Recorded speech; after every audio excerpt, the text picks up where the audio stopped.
Channel 5 நேயர்களுக்கு வணக்கம். டயட்னால நிறைய பேர் இதய நோயில பாதிக்கப்படுறாங்க அப்படின்னா நீங்க நம்புவீங்களா? அதை பத்தி தான் இந்த வீடியோல விரிவா பார்க்க போறோம். ஸோ வீடியோவை ஃபுல்லா பாருங்க. டயட் அதிகரிக்கிறதுனால மனிதர்களோட உடல்ல ஏற்படக்கூடிய பல பிரச்சனைகளுக்கு காரணம் இதய நோய் அப்படின்னு மருத்துவ நிபுணர்கள் தெரிவிச்சிருக்காங்க. அதாவது உடம்ப கம்மி பண்ணணும், அழகா மென்மையா இருக்கணும் அப்படின்னு நினைக்கிறது தவறு கிடையாது. ஆனா இந்த டயட் மூலியமா என்ன சைடு எஃபெக்ட்ஸ்லாம் வருது அப்படின்றது தெரியாமலேயே நிறைய பேர் இந்த டயட்ல இறங்குறாங்க. இதனால வயசானவங்களா இருந்தாலும் சரி, இளைய வயசா இருந்தாலும் சரி, அவங்களுக்கு ஹார்ட் அட்டாக் ஏற்படுறது ரொம்ப சாதாரண விஷயமா ஆயிருக்கு அப்படின்றதையும் மருத்துவ நிபுணர்களும் ஆய்வுலையும் தெரிவிச்சிருக்காங்க. முக்கியமா டயட் அப்படின்னும் போது நம்ம என்ன நினைப்போம்? அளவான பொருட்களை சாப்பிடுறது, அதாவது அளவான உணவுகளை சாப்பிடுறது, எக்ஸசைஸ் பண்றது அப்படின்னு நம்ம நினைப்போம். இந்த இதய நோய்களுக்கு ஒரு மறு இதுவு அப்படின்னு சொல்றாங்க. அதாவது நம்ம அளவான உணவு எடுக்கிறோம் அப்படின்றது ஒரு முக்கியத்துவமான விஷயமே கிடையாது. அதாவது நம்ம சத்தான பொருட்களை எடுத்துக்கணும். அளவா எடுத்துக்கிட்டாலுமே நம்ம சத்தான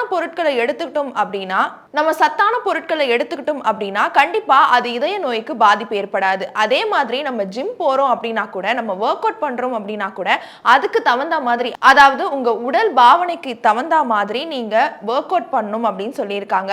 நிறைய பேர் 18 வயசுல இருந்து 25 வயசு வரையுமே ஒர்க் அவுட் பண்றது ஒரு நார்மலான சராசரியான விஷயமா போயிட்டு இருக்கு. ஆனா 25 வயசுல இருந்து 40 வயசுக்கு மேற்பட்டவங்க இந்த டயட்டையும் ஜிம்மையும் ஃபாலோ பண்ணும்போது ரொம்ப கன்சிஸ்டன்ட்டா ஃபாலோ பண்ணணும். அது மட்டும் இல்லாம ரொம்பவே ப்ராப்பரா மெயின்டைன் பண்ணணும் அப்படின்றதையும் மருத்துவ நிபுணர்கள் தெரிவிச்சிருக்காங்க. ஏன் அப்படின்னு பார்த்தீங்கன்னா, நம்ம வாக்கிங் செய்யறதா இருக்கட்டும், ஜாகிங் செய்யறதா இருக்கட்டும், ஏன் ஒர்க் அவுட் செய்யறதா கூட இருக்கட்டும், இது எல்லாமே நம்மளுடைய மூச்சு பிரச்சனைகளை பாதிக்க ஏற்படுத்தக்கூடாது அப்படின்ற விதத்திலையும் மருத்துவ நிபுணர்கள் தெரிவிச்சிருக்காங்க.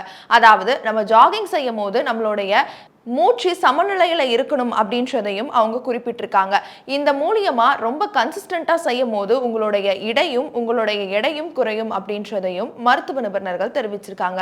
இதை தொடர்ந்து முக்கியமா இதுல என்ன முக்கியமான காரணத்தினால இதய நோய் ஏற்படுது அப்படின்னு பாத்தீங்கன்னா, ஹார்ட் அட்டாக் வரதுக்கான முக்கிய ரீசன் 3 தான். ஒன்னு ஆன்சிட்டி ப்ராப்ளம்னால நிறைய ஹார்ட் அட்டாக் பேஷண்ட்ஸ் இருக்காங்க அப்படின்னு சொல்றாங்க. இன்னொன்னு இந்த ஒர்க் அவுட், ஜிம், டயட் மூலியமா நிறைய பேர் அவங்களோட பாடியை கன்சிஸ்டன்டி இல்லாம 1 வீக் 1 மந்த் அந்த மாதிரி போயிட்டு அதுக்கப்புறம் ஸ்டாப் பண்றது மூலியமா இந்த மாதிரியான விஷயங்கள் ஏற்படுது அப்படின்னு சொல்லியிருக்காங்க. இன்னொன்று மூணாவது விஷயமா ஆய்வுல என்ன சொல்லியிருக்காங்கன்னா, இது நீங்களும் நானும் எதிர்பார்க்காத ஒரு விஷயம் தான் சொல்லியிருக்காங்க.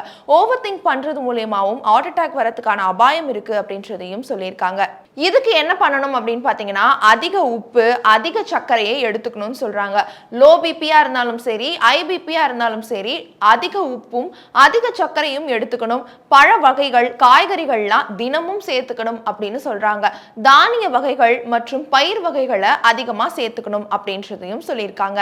இது மூலியமா 204 தடைகளை தாண்டி நாடுகள்ல இந்த டயட் மூலியமானே இதய நோய்கள் பாதிக்கப்படுது அப்படின்றதையும் குறிப்பிட்டிருக்காங்க. உங்க ஃப்ரெண்டு எப்ப பார்த்தாலும் ஒர்க் அவுட் பண்ணிட்டே இருப்பாங்கல்ல, அவங்களுக்கு இந்த ரீலை ஷேர் பண்ணிட்டு மறக்காம என்ன நினைக்கிறீங்க அப்படின்றத கமெண்ட் பண்ணுங்க. இதே மாதிரி யூஸ்ஃபுல்லான வீடியோஸ் பார்க்கணும் அப்படின்னா சேனல் 5 நியூஸை ஃபாலோ பண்ணிக்கோங்க.